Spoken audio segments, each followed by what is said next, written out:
Toda una vida dedicada a la política, tanto en la administración local como autonómica y del Estado, sobre todo en la lucha contra la dictadura y el nacimiento de la democracia, hacen de Jesús Málaga un pozo de sabiduría.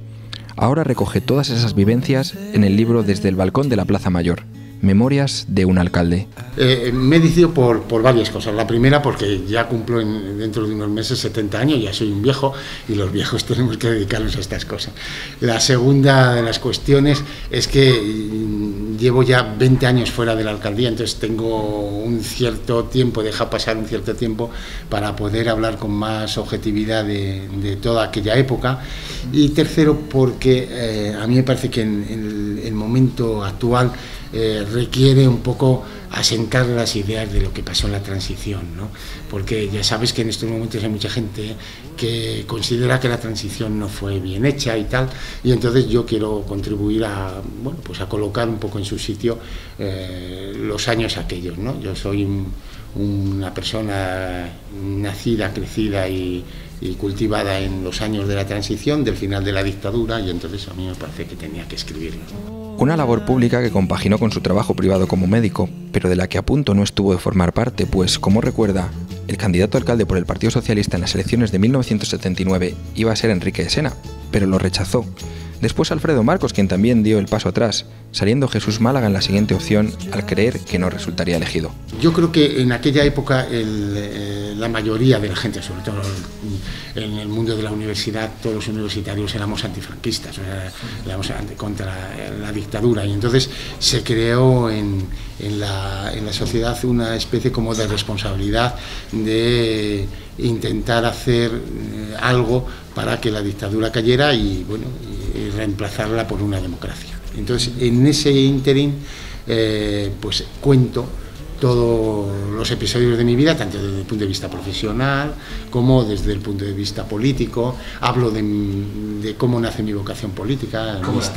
Pues nace sobre todo en la universidad. En aquellos años eran unos años, ya te puedes imaginar, muy activos, muy convulsos. Por decirte, la Universidad de Salamanca estuvo cerrada 3 o 4 veces, la tuvieron que cerrar por los disturbios que hubo, ¿no?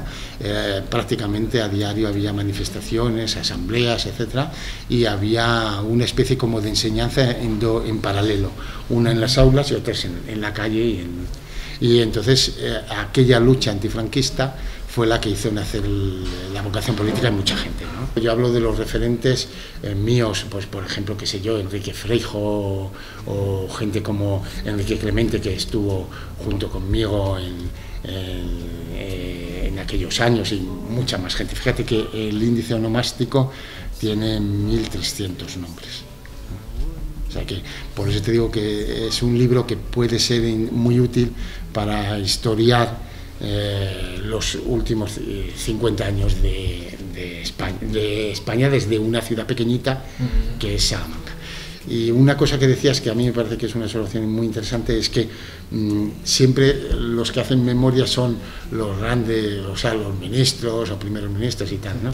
Y alcaldes hay pocos. Yo no creo que en los últimos años haya habido muchos alcaldes que lo hayan hecho. Sin embargo, en Salamanca sí hay una tradición. El antecesor mío, Pablo Beltrán de Heredia, que era un catedrático de Derecho, el último alcalde de la época de Franco, pero que fue un hombre que ya buscaba la democracia, al final de su mandato, estuvo 8 años de alcalde, hizo sus memorias. Y entonces, bueno, pues siempre Santiago Juanes me reclamaba que por qué no hacía yo lo mismo, y entonces, bueno, pues me he lanzado al tema. Enrique de Sena fue director de La Gaceta y director del Adelanto, de los 2 periódicos de la ciudad. Era un referente, un hombre muy culto y tal, y salió por unanimidad en la asamblea. Pero Enrique ya era mayor y yo creo que pasaba ya un poco, y nos dijo que no, que cogiéramos otro. Entonces se eligió a Marcos, que era un abogado muy prestigioso, pero también era mayor, y dijo que él no estaba. Y entonces ya me tocó a mí, claro, ya. Yo en aquellos momentos era profesor de la Universidad de Salamanca, y Penene, no sé si te acuerdas tú, que eran los profesores no numerarios de aquella época, y era también profesor de la Universidad Pontificia, estaba ya, era jefe de sección de foniatría. Bueno, tenía un poco mi vida resuelta, pero de esas cosas, esas locuras que se hacen, pues venga, pues tiramos para adelante y tiramos. Y entonces yo creí que no iba a salir alcalde, vamos, en una ciudad como esta, que era, bueno, una sociológicamente muy conservadora, pues todo el mundo creyó que iba a ser Pilar Fernández Labrador. Yo en los mítines la llamaba la alcaldesa, o sea que realmente creía que iba a ser la alcaldesa. Y bueno, por esas circunstancias electorales, la izquierda tuvo mayoría y formamos coalición con el PC y nosotros. Y salí alcalde y a los 4 años volví a salir ya con una mayoría absoluta del 53 y pico, casi el 54% de los votos y 17 concejales. A Jesús Málaga le tocó vivir al frente del ayuntamiento la modernización no solo de la ciudad, sino de toda la sociedad, con un golpe de estado entre medias. Aquello fue, como sabes, yo en aquellos momentos era no solamente el alcalde de la ciudad, sino era el secretario general del partido en Salamanca. Entonces, cuando se produce el golpe de estado, yo estaba allí en el partido, tuvimos que guardar a buen recaudo todos los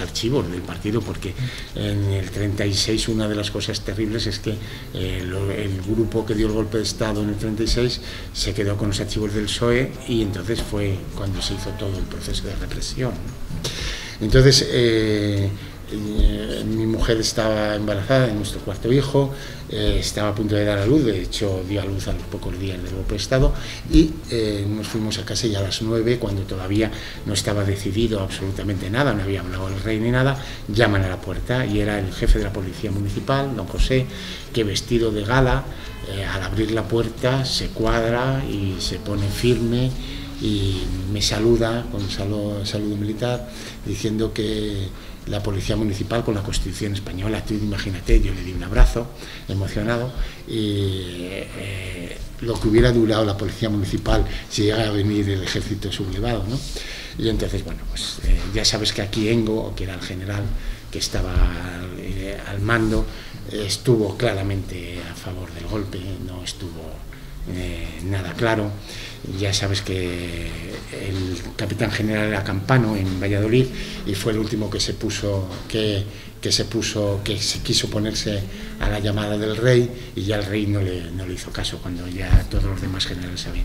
Por lo tanto, fue la última capitanía que estuvo ahí, sí, así, ¿no? Y Engo sacó los carros por la avenida Carmelitas, el paseo de Carmelitas, y entonces Enrique Clemente, que estaba viendo, porque vive allí, me dijo: oye, Jesús, estoy viendo pasar por aquí carros de combate. Entonces llamé al gobernador civil, que era Luis Escobar de la Serna, y Luis me dijo que no se atrevía a llamar a Engo, ¿no?, al gobernador militar. Y después Engo justificó de que había sacado esos carros porque iban de maniobras a las 2 de la mañana, una hora muy intempestiva, a hacer maniobras a los mandados. Yo creo que en la transición veníamos de un momento muy terrible, de una dictadura Fíjate que el ayuntamiento, desde el 36 hasta el 79, que fueron, por lo tanto, 40 y tantos años, estuvo con ayuntamientos de la dictadura, ¿no? Entonces era un momento distinto, ¿no?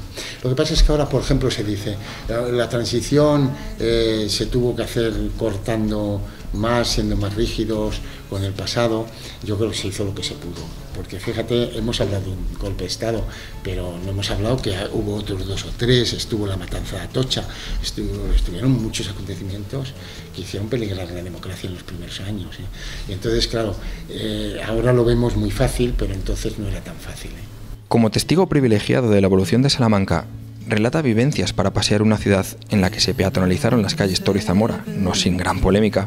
También se crearon los parques de Bisburg, los jesuitas, el huerto de Calisto y Melibea, el parque Picasso, se remodeló el casco histórico y se restauró la Casa de las Conchas. Un día a día de vivencias y, sobre todo, de muchas anécdotas. Cuento aproximadamente un centenar de anécdotas, entre las cuales cuento pues la del golpe de Estado, los jefes de Estado y de gobierno que vinieron, porque de momento esta ciudad se puso de moda y que aquí quería venir todo el mundo. No sé si te acuerdas que vino pues Mitterrand, vinieron los reyes de los emperadores del Japón, reyes, emperadores, bueno, venía de todo el mundo, ¿no? Y entonces cuento algunas anécdotas, y entre ellas pues con dos amigos, que al final nos hicimos amigos, que es con la duquesa de Alba y con su marido, Jesús Aguirre, que bueno, pues hicimos amistad y cuento algunas anécdotas en el Palacio de Monterrey. Mi alcaldía no fue una alcaldía típica como es ahora, claro. Tú ten en cuenta que cuando llegamos en el 79 teníamos todos los barrios altos sin agua, 600 calles sin asfaltar, no teníamos alcantarillado, nos faltaban 28.000 puestos escolares, faltaban, por ejemplo, zonas verdes, o sea, estaba un poco toda la ciudad por hacer, y ahora, sin embargo, la ciudad todos esos temas los tiene solucionados. Entonces, yo estoy hablando de una ciudad que tenía todavía pendientes asuntos casi de tercer mundo, con una ciudad que es rabiosamente del primer mundo, ¿no? Entonces, eso lo teníamos que compaginar en una ciudad muy singular, donde teníamos que proteger el patrimonio, teníamos que salvar. Entonces, el plan general, el plan especial, la operación piloto, salvar un monumento cada año, todas esas cosas que fueron fundamentales para salvar el barrio antiguo, pues hoy día ya no está. Es verdad que hoy todavía tenemos un 10% del patrimonio sin recuperar, pero es un 10%, es que antes era el 90%. Entonces, claro, no son comparables, ¿no?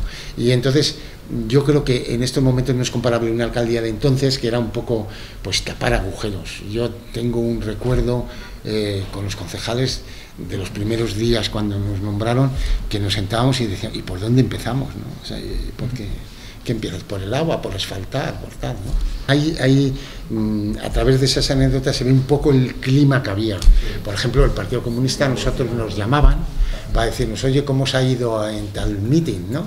Porque dependiendo de cómo nos habían ido, iban ellos o no, porque si a nosotros nos habían ido 20, a ellos les iban 2. Entrabas en un pueblo, ¿no? Y veías los visillos que se descorrían para ver quién llegaba, ¿no? Fue una experiencia interesante. Y bueno, lo que fue, y ya no te entretengo más, fue una cosa muy curiosa lo que nos pasó en Vitigudino, ¿no? Al llegar a dar un meeting, un viejo socialista se nos acerca, no entréis, que os tienen un... Pero yo no le hice mucho caso, o bueno, estábamos muy envalentonados, bueno, viene la democracia y tal. Entramos, empezamos el meeting y nada más empezar estaba lleno hasta los topes todo el salón de actos, se ponen todos en pie, con la mano en alto, y empiezan a cantar el Cara al Sol. Y dijimos, madre mía, aquí no salimos vivos. Acabó el Cara al Sol, se sentaron y les dimos el meeting. Además, un meeting que salimos por... Cuento un poco los orígenes de aquel